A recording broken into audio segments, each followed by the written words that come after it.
Exercise 4.2 first question है find the root of the following quadratic equations by factorisation. Factorisation करके हमें इन quadratic equations के roots find out करने हैं। ये इक्वेशन दी है, इसमें मिडिल टर्म स्प्लिट करेंगे, एक्स स्क्वायर का कोफिशिएंट 1 है और ये कांस्टेंट टर्म 10 है, इन दोनों को मल्टीप्लाई करेंगे 10 आएगा, 10 के फैक्टर करेंगे 2 और 5 आ गए, 5 माइनस 2 करेंगे तो हमारा 3 आ जाएगा। अब इससे इसको मल्टीप्लाई करेंगे और इसी से इसको मल्टीप्लाई करेंगे तो ये हो जाएगा, यहाँ बीच में साइन प्लस का आएगा क्योंकि ये भी माइनस है और ये भी माइनस है। इन दोनों में से x कॉमन लिया, ये बचा, इन दोनों में से 2 कॉमन लिया, ये बचा। अब इन दोनों में से ये कॉमन ले लिया, यहाँ से ये बचा और इधर से ये बचा। अब इसको 0 रखा और एक बार इसको 0 रखा तो x की वैल्यू यहाँ से 5 आ गई और यहाँ से -2, यानी 2 रूट आ गए हमारे, एक 5 और एक -2। सेकेंड पार्ट में ये इक्वेशन दिया है, इसमें 2 और 6 को मल्टीप्लाई किया 12 आएगा। 12 का मिड टर्म स्प्लिट करेंगे हम तो हमारे पास 2, 2 और 3 आ रहा है। 2, 2 को मल्टीप्लाई किया 4 हो गया, 4 माइनस 3 करेंगे तो 1 आ जाएगा। ठीक है, इस 4 माइनस 3 को सॉल्व करेंगे, पहले इसको मल्टीप्लाई फिर इसको मल्टीप्लाई। अब इन दोनों में से कॉमन लिया, 2x कॉमन आया, ब्रैकेट में x प्लस 2 बचेगा। इन दोनों में से -3 कॉमन लिया, यहाँ भी x प्लस 2 बचेगा। अब ये पूरा x प्लस 2 कॉमन आ गया, यहाँ से 2x बचा और यहाँ से माइनस का 3 बचा। एक बार इसको 0 रखा, एक बार इसको 0 रखा, x की वैल्यू यहाँ से -2 है, यहाँ से 3/2, ये दोनों इसके रूट हो गए। थर्ड पार्ट है, ये क्वेश्चन दिया है आपको, इसमें हम इसको और इसको मल्टीप्लाई करेंगे। जब हम करेंगे 5√2 इंटू √2 तो ये हो जाएगा 5 इंटू 2 दैट इज 10। 10 के फैक्टर करेंगे तो फिर से हमारे ये 2 और 5 ही आ रहे हैं।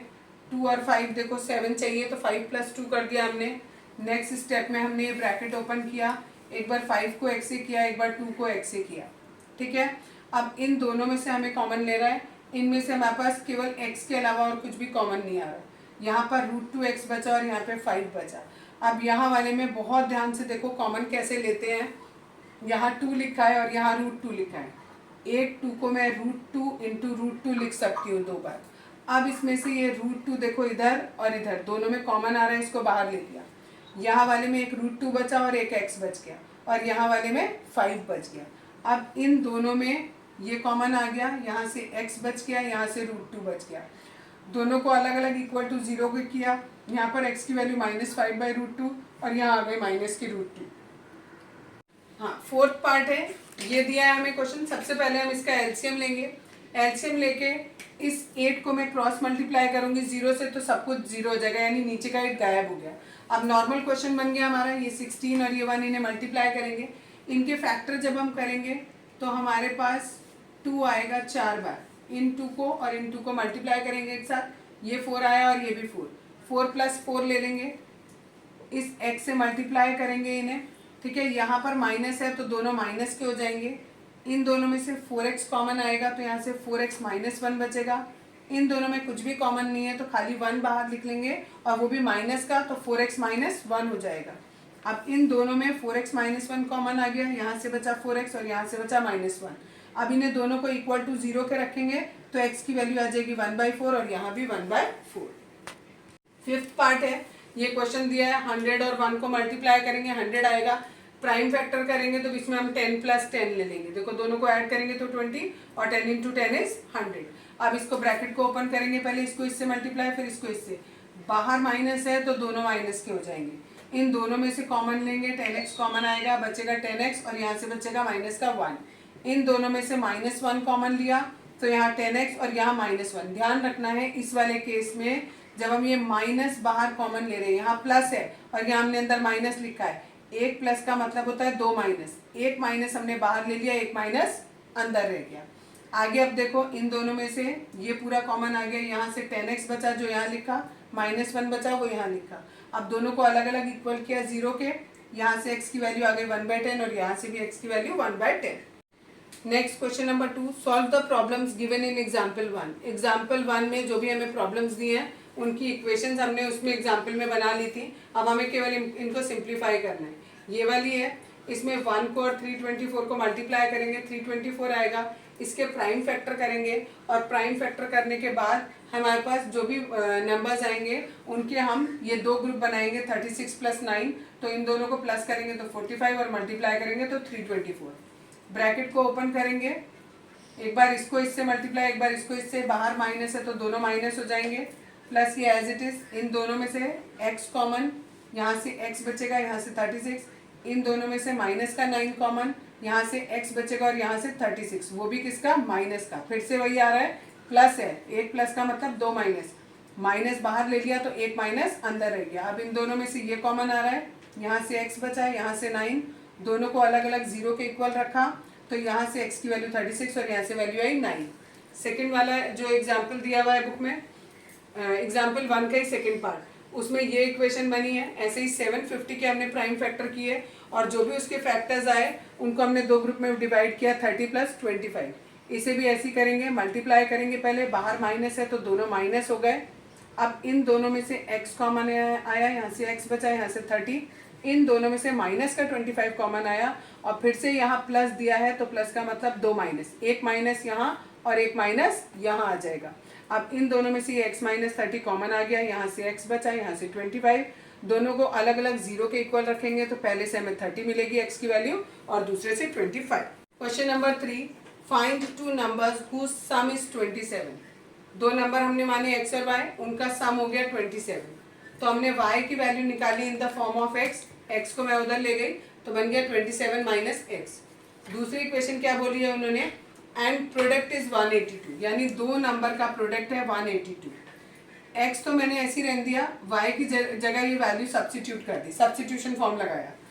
अब 27 से x को किया या x को 27 से कह लो और x को इस x से किया, ठीक है, ये इक्वेशन बन गई। अब सब कुछ हम राइट साइड में ले गए, यहाँ जीरो रखा, x² को उधर ले जाएंगे प्लस हो जाएगा, 27x जो कि प्लस में उधर जाके माइनस हो जाएगा और 182 इधर ही है तो 182 प्लस में ही रहेगा। अब हम 182 के प्राइम फैक्टर्स करेंगे, उनके प्राइम फैक्टर में हमारे पास जो भी ग्रुप बनेंगे, जो भी नंबर्स आएंगे उनके हम दो ग्रुप बनाएंगे, एक बनेगा 14 का और एक बनेगा 13 का, दोनों को ऐड करेंगे तो 27 और दोनों को मल्टीप्लाई करेंगे तो 182 आएगा, ठीक। अब हम इसको ब्रैकेट को ओपन कर देंगे, यहाँ ब्रैकेट ओपन करेंगे तो क्योंकि बाहर माइनस है तो दोनों हमारे माइनस में आएंगे, ठीक।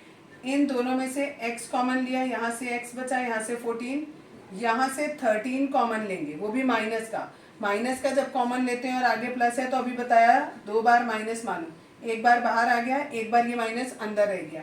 अब इन दोनों में से x - 14 कॉमन आया और बचा x और यहाँ से बचा माइनस का 13। अब देखो यानी हमारी x की दो वैल्यूज आ रही है, एक बार 14 आई और एक बार 13 आई।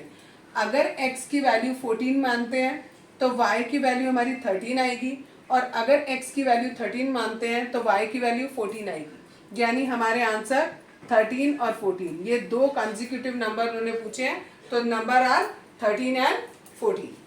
Next question, question number 4, find two consecutive positive integer sum of whose squares is 365। Number लिया हमने, एक x लिया, एक x + 1 लिया, कंसेक्यूटिव है तो नेक्स्ट हो गया उनके स्क्वायर का, दोनों नंबर का स्क्वायर किया और उनका सम इक्वल टू दिया है 365 के। यहाँ पर a + b के होल स्क्वायर की आइडेंटिटी लगाई, a² + b² + 2ab, ये एज इट इज कॉपी, ये एज इट इज कॉपी, इन दोनों को ऐड किया 2x² हो गया, ये 2x एज इट इज लिखा। जब 365 इधर लाएंगे तो यहाँ 1 प्लस का है और 365 माइनस का हो जाएगा, दोनों को माइनस करेंगे तो माइनस का 364 हो जाएगा। इन सब में से 2 कॉमन दिख रहा है, 2 कॉमन ले लिया तो यहाँ खाली x², यहाँ x और यहाँ माइनस का 182, और ये जो 2 था इसको हम 0 के नीचे ले गए तो ये पूरा इक्वल टू किसके हो गया, 0 के हो गया। अब इसके हम मिड टर्म स्प्लिट करेंगे, 14 और 13 आएंगे, ब्रैकेट ओपन करेंगे, फिर इन दोनों में से कॉमन लिया x + 14 बचा, इन दोनों में से -13 लिया, यहाँ भी x + 14 बचा, x + 14 कॉमन लिया और यहाँ x - 13 बचा। x के दो वैल्यूज आई, एक -14 और एक +13। माइनस वाली पॉसिबल नहीं होगी, क्यों नहीं होगी, क्योंकि आपको क्वेश्चन में शुरू में ही बोला है कि ये जो दोनों नंबर है पॉजिटिव है, जबकि यहाँ आंसर हमारा नेगेटिव में आ रहा है, तो that means correct answer is 13 और next number is 13 + 1 that is 14। Question number 5, the altitude of right triangle is 7 centimetre less than it's base. तो हमने बेस माना x, तो हमारा एल्टीट्यूड हो गया x - 7 and the hypotenuse is 13, then find the other two sides. Pythagoras theorem लगाएंगे, hypotenuse का square बाकी दोनों साइड्स के स्क्वायर के सम के बराबर होगा। a माइनस बी के स्क्वायर को खोलेंगे, a का स्क्वायर प्लस b का square minus 2ab plus x square, ये एक्स स्क्वायर और एक्स स्क्वायर मिलाकर 2x स्क्वायर हो गया, minus 14x as it is, ये 49 एज इट इज़, और इस 169 को इधर ले गए तो माइनस में 169, इनको सॉल्व किया, माइनस 120 आया। इस पूरे में से हमें 2 कॉमन दिखाई दे रहा है, हमने 2 कॉमन लेके इधर नीचे ले गए, ठीक है, 0 के नीचे यहाँ 2 ले आएंगे तो ये पूरा फिर से अगेन 0 हो जाएगा, और यहाँ x square minus 7x minus 60 बचेगा। अब 60 के मिडिल टर्म वो प्राइम फैक्टराइजेशन करेंगे और मिडिल टर्म स्प्लिट से आगे सॉल्व करेंगे। यहाँ पर इन सबको एक साथ मल्टीप्लाई करो, 12 आया और दूसरा 5, तो 12 माइनस 5, यहाँ क्योंकि माइनस है तो ये माइनस और माइनस यहाँ प्लस हो जाएगा। इन दोनों में से कॉमन लेंगे, x कॉमन आ गया, x माइनस 12 बचा, इन दोनों में से 5 कॉमन आया, x माइनस 12, अब ये x माइनस 12 कॉमन आ गया, यहाँ से ये x बचा और यहाँ से ये 5 बचेगा। एक बार इसको 0 रखेंगे, एक बार इसको 0 रखेंगे, यहाँ x की वैल्यू 12 आएगी, यहाँ x की वैल्यू माइनस 5 आएगी। x जो है वो हमारी लेंथ है किसी ट्राइंगल की, तो वो कभी भी नेगेटिव में नहीं हो सकती, तो इसको नेग्लेक्ट कर देंगे और x की वैल्यू हम 12 मानेंगे। अगर ये हमारा 12 है तो ये 12 माइनस 7 यानी 5 सेंटीमीटर का हो जाएगा। Question number 6, a cottage industry produces a certain number of pottery articles in a day. It was observed on a particular day that the cost of production of each article is 3 more than twice the number of article produced on that day. हमने माना कि number of article उस दिन कितने produce हुए, x produce हुए। फिर total cost आपको दी है 90 रुपीज़। हमने अपनी टोटल कॉस्ट कैसे निकाली, एक आर्टिकल की कॉस्ट दी है इतनी और नंबर ऑफ आर्टिकल दिए हैं x, तो यानी टोटल कॉस्ट हो जाएगी x इंटू 2x प्लस 3, ये इक्वल टू 90 के रखेंगे, इसे सॉल्व करेंगे, इसको इससे मल्टीप्लाई किया, इसको इससे किया, इस 90 को इधर ले आए, माइनस में आ जाएगा, 90 और 2 को मल्टीप्लाई करेंगे 180 आएगा, उसके फैक्टर जो भी आएंगे उनसे हमने पेयर्स बनाए 15 और 12। आगे सॉल्व करेंगे, 15 को x से, 12 को x से, इन दोनों में से x कॉमन आएगा, इन दोनों में से माइनस का 6 कॉमन आया। अब ये कॉमन आ गया, यहाँ से x बचा, यहाँ से -6, यहाँ से x की वैल्यू -15/2 और यहाँ से आएगी 6। -15/2 पॉसिबल नहीं है, क्यों? क्योंकि नंबर ऑफ आर्टिकल्स हैं, नंबर ऑफ आर्टिकल नेगेटिव में नहीं हो सकते हैं, ठीक है।